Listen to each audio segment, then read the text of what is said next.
Hello everyone, welcome to Sanmarga classes.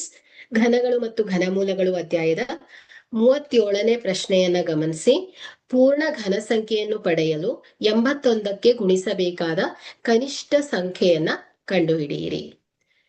So ಇಲ್ಲಿ ಪೂರ್ಣ ಘನ ಸಂಖ್ಯೆಯನ್ನ ಪಡೆಯಲಿಕ್ಕೆ ನಾವು 81ಕ್ಕೆ ಗುಣಿಸಬೇಕಾದಂತಹ ಕನಿಷ್ಠ ಸಂಖ್ಯೆಯನ್ನ ಹೇಳ್ಬೇಕಾಗತ್ತೆ.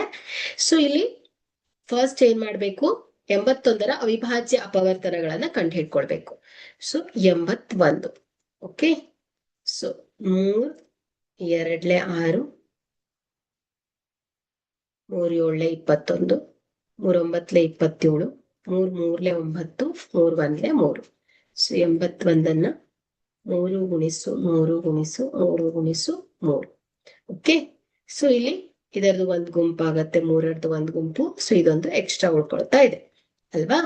ಸೊ ಹಾಗಾದ್ರೆ ಇಲ್ಲಿ ಏನಾಯ್ತು, ನಮ್ಗೆ ಒಂದು ಪೂರ್ಣ ಗುಂಪು ಸಿಕ್ಕಿದೆ, 3ರದ್ದು ಒಂದು ಪೂರ್ಣ ಗುಂಪು ತ್ರಿವಳಿ ಸಿಕ್ಕಿದೆ, ಆದ್ರೆ ಇನ್ನೊಂದು 3 ಉಳ್ಕೊಂಡಿದೆ ಅಲ್ವಾ. ಸೊ ಈಗ ಇದನ್ನ ಪೂರ್ಣ ಘನವನ್ನಾಗಿ ಮಾಡ್ಲಿಕ್ಕೆ ನಮ್ಗೆ ಇನ್ನು 2 3 ಬೇಕಾಗತ್ತೆ. ಸೊ ಅಂದ್ರೆ ಏನಾಯ್ತು, 3 ಗುಣಿಸು 3 9. ಸೊ ಹಾಗಾದ್ರೆ 9 ಏನ್ ಹೇಳಿ ಕನಿಷ್ಠ ಗುಣಿಸಬೇಕಾದಂತಹ ಸಂಖ್ಯೆ.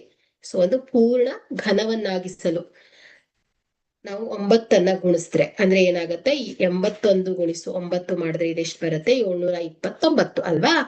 ಸೊ ಹಾಗಾದ್ರೆ ಇಲ್ಲಿ 729 ಒಂದು ಪೂರ್ಣ ಘನ ಸಂಖ್ಯೆ ಆಗತ್ತೆ. ಹಾಗಾದ್ರೆ 81ಕ್ಕೆ 9ಅನ್ನ ಗುಣಿಸುವುದರ ಮೂಲಕ ನಮ್ಗೆ ಒಂದು ಪೂರ್ಣ ಸಂಖ್ಯೆ ಸಿಗತ್ತೆ.